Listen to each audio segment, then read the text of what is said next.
আসসালামু আলাইকুম। সবার আগে বাছাই করা 10টি আন্তর্জাতিক খবর জানিয়ে দেব। প্রথমেই থাকছে শিরোনাম। তবে তার আগে অনুরোধ থাকবে ভিডিওটিতে একটি লাইক দিবেন।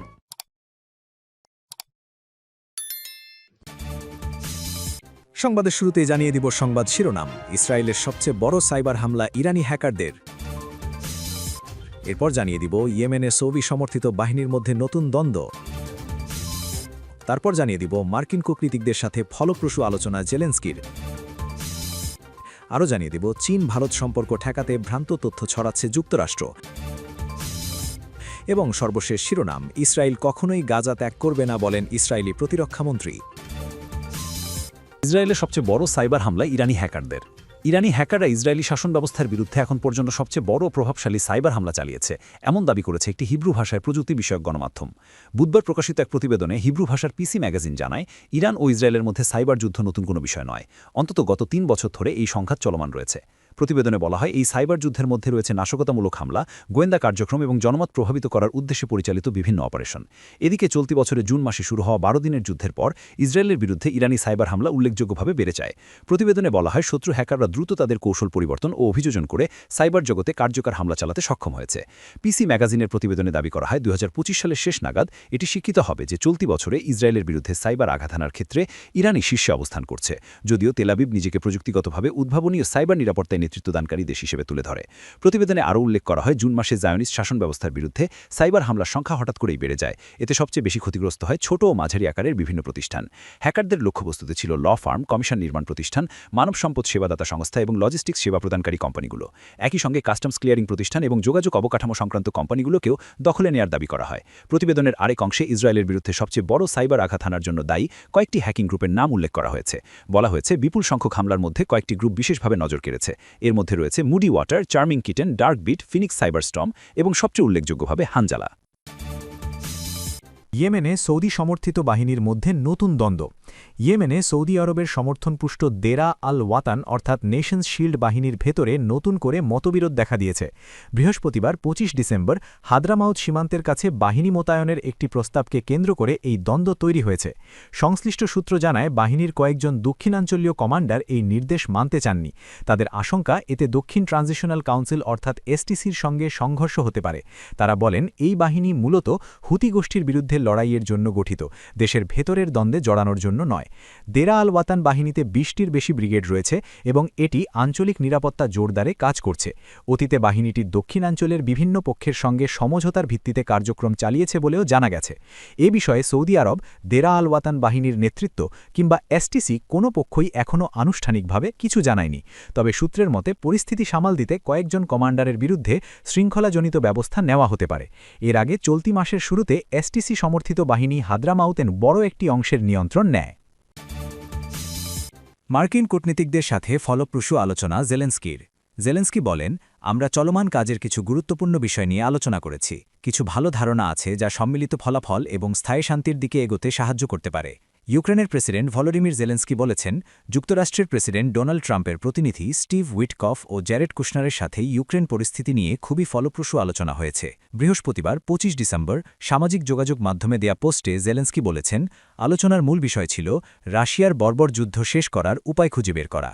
ইউক্রেনের প্রেসিডেন্ট আরও বলেন, আমরা চলমান কাজের কিছু গুরুত্বপূর্ণ বিষয় নিয়ে আলোচনা করেছি। কিছু ভালো ধারণা আছে যা সম্মিলিত ফলাফল এবং স্থায়ী শান্তির দিকে এগোতে সাহায্য করতে পারে। তিনি গঠনমূলক দৃষ্টিভঙ্গি, কঠোর পরিশ্রম ও সদয় বক্তব্যের জন্য 2 মার্কিন কূটনীতিককে ধন্যবাদ জানান। জেলেনস্কি উল্লেখ করেন, এই নৃশংস রুশ যুদ্ধ বন্ধ করতে আমরা 24 ঘণ্টা কাজ করছি। পাশাপাশি নিশ্চিত করতে চাই যে নথি ও পদক্ষেপগুলো বাস্তবসম্মত, কার্যকরী এবং নির্ভরযোগ্য। এদিকে ইউক্রেনের আলোচক রুস্তেম উমেরভ একই দিনে আবারও ওই 2 কূটনীতিকের সাথে কথা বলবেন বলেও সিদ্ধান্ত হয়। এর একদিন আগেই জেলেনস্কি বলেন, রাশিয়ার আগ্রাসন বন্ধে যুক্তরাষ্ট্রের নেতৃত্বাধীন সর্বশেষ খসড়া পরিকল্পনায় ইউক্রেন সীমিত ছাড় আদায় করতে সক্ষম হয়েছে। বার্তা সংস্থা এএফপি জানিয়েছে, 20 দফার ওই পরিকল্পনা যুক্তরাষ্ট্র ও ইউক্রেনের আলোচকদের মধ্যে সমঝোতার পর তৈরি। বর্তমানে তা মস্কোতে পর্যালোচনাধীন রয়েছে।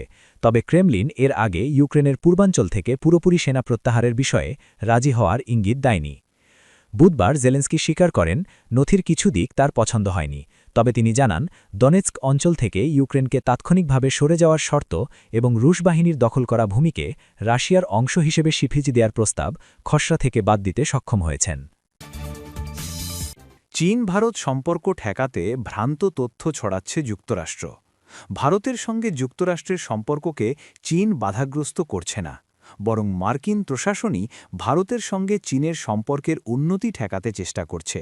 সেই জন্যই ভারত চীনের সীমান্ত ইস্যু পুঁজি করে দেশটি বেইজিংয়ের প্রতিরক্ষা নীতির বিষয়ে ভ্রান্ত তথ্য ছড়াচ্ছে। বৃহস্পতিবার এক সংবাদ সম্মেলনে এমন অভিযোগ করেছেন চীনের পররাষ্ট্র মন্ত্রণালয়ের মুখপাত্র লিন জিয়ান। লিন জিয়ান বলেন, ভারতের সঙ্গে সম্পর্ককে কৌশলগত ও দীর্ঘমেয়াদী দৃষ্টিভঙ্গিতে দেখে বেইজিং। সীমান্ত ইস্যুটি একান্তই চীন ও ভারতের মধ্যকার বিষয়। এই বিষয়ে কোনো তৃতীয় দেশের মন্তব্য বা বিচার আমরা প্রত্যাখ্যান করি। গত মঙ্গলবার যুক্তরাষ্ট্রের প্রতিরক্ষা দপ্তর পেন্টাগন এক প্রতিবেদনে দাবি করে, বেইজিং সম্ভবত চীন ভারত সীমান্তে উত্তেজনা কমার পরিস্থিতিকে কাজে লাগিয়ে দ্বিপক্ষীয় সম্পর্ক স্থিতিশীল করতে চাইছে। একই সাথে যুক্তরাষ্ট্র ভারত সম্পর্ক আরও গভীর হওয়া ঠেকাতে চাইছে। সম্প্রতি সীমান্ত উত্তেজনা নিয়ে ভারত ও চীনের সম্পর্কের উত্তেজনা কমতে শুরু করেছে। দুই দেশের মধ্যে টহলদারি ও সীমান্ত নিরাপত্তা নিয়ে সমঝোতা হয়েছে। ব্রিক্স সম্মেলনের সময় নরেন্দ্র মোদী ও শি জিনপিংকে দ্বিপাক্ষিক বৈঠকও করেছেন। এই ইতিবাচক উদ্যোগ আন্তর্জাতিক মহলে আলাপ আলোচনার জন্ম দিয়েছে। তবে এই পরিস্থিতি নিয়ে যুক্তরাষ্ট্র ও চীনের মধ্যে নতুন করে মতবিরোধ বা কূটনৈতিক বিরোধ শুরু হয়েছে। চলমান এ অবস্থা ভারতের জন্য সূক্ষ্ম কূটনৈতিক পরীক্ষা, কেননা যুক্তরাষ্ট্র ভারতের অন্যতম প্রধান প্রতিরক্ষা সহযোগী ও কোয়াডের অংশীদার। অন্যদিকে চীন প্রতিবেশী দেশ ও অন্যতম বাণিজ্য সহযোগী। ইসরায়েল কখনোই গাজা ত্যাগ করবে না, ইসরায়েলি প্রতিরক্ষামন্ত্রী। গত মঙ্গলবার গাজার উত্তরাঞ্চলে বসতি স্থাপনের পরিকল্পনা সম্পর্কে কার্টস একই রকম মন্তব্য করেছিলেন। ইসরায়েলি প্রতিরক্ষামন্ত্রী ইসরায়েল কার্টস বৃহস্পতিবার ২৫ ডিসেম্বর পুনর্ব্যক্ত করে বলেছেন, ইসরায়েল কখনোই গাজা উপত্যকা ত্যাগ করবে না।